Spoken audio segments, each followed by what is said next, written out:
तो हमारा भोजन ऐसा हो जो हमारे मन को शुद्ध करे। व्रत आदि रखना भी मन की शुद्धि के लिए होता है, पेट को आराम देने के लिए होता है, ताकि उसकी पाचक शक्तियाँ, पाचक तत्व वृद्धि को प्राप्त कर लें। लोग सोचते हैं नॉन वेज तो सभी खा रहे हैं, कुछ धर्मों में, कुछ देशों में नॉन वेज के अलावा कुछ होता ही नहीं, तो उनके लिए बहुत नेचुरल सा हो गया है।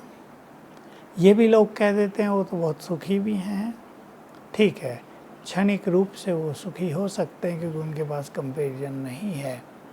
पर आप देखेंगे, आपने एक मुर्गे को मारा है, आपने मारा या किसी ने मारा, उसके मन में उस टाइम कितना भय था, कितनी परेशानी थी।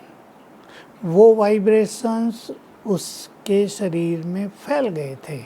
अब वो आपने खाए, वो आपके अंदर चले गए, आपके मन को प्रभावित करने लगे। क्योंकि किसी भी जीव को मारने के समय जो वाइब्रेशंस उसके होते हैं, वही वाइब्रेशंस खाने वाले में भी समा जाते हैं।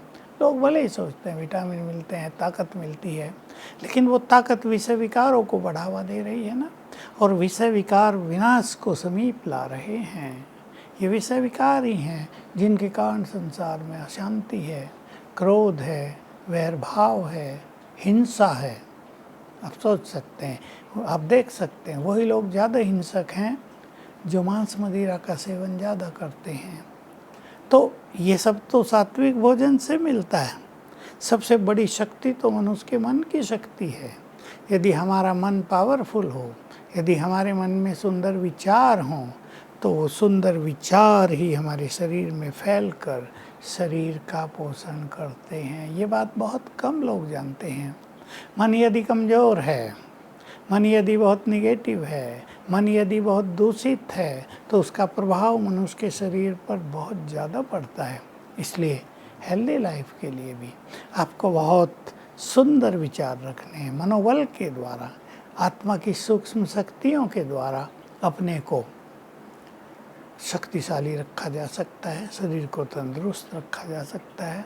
ब्रह्मावत्स और बहुत सारे हिंदू धर्म के लोग सात्विक भोजन का सेवन करते हैं, उनके शरीर बहुत ताकतवर हैं, पहलवानी करते हैं लोग, दूध घी खाते हैं केवल, नॉन वेज नहीं सेवन करते।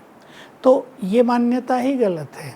हमें बहुत टेस्टी लगता है, लेकिन आपका मन तो स्वाधीन हो जाएगा।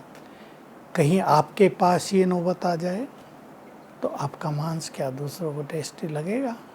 तो हम अपने विचारों को बदलें, क्योंकि जो कुछ मनुष्य कर रहा है उसका रिटर्न उसको हो ही रहा है। जैसा करते हैं वैसा ही रिटर्न उस व्यक्ति को मिलता ही है। इसलिए हम सभी का परम कर्तव्य है, हम सात्विक बने, इस धरा पर आध्यात्म की लहर फैलाएं और मनुष्य को सुखी, शांतमय, पवित्र और शक्तिशाली होने की राह दिखाएं। ओम शांति।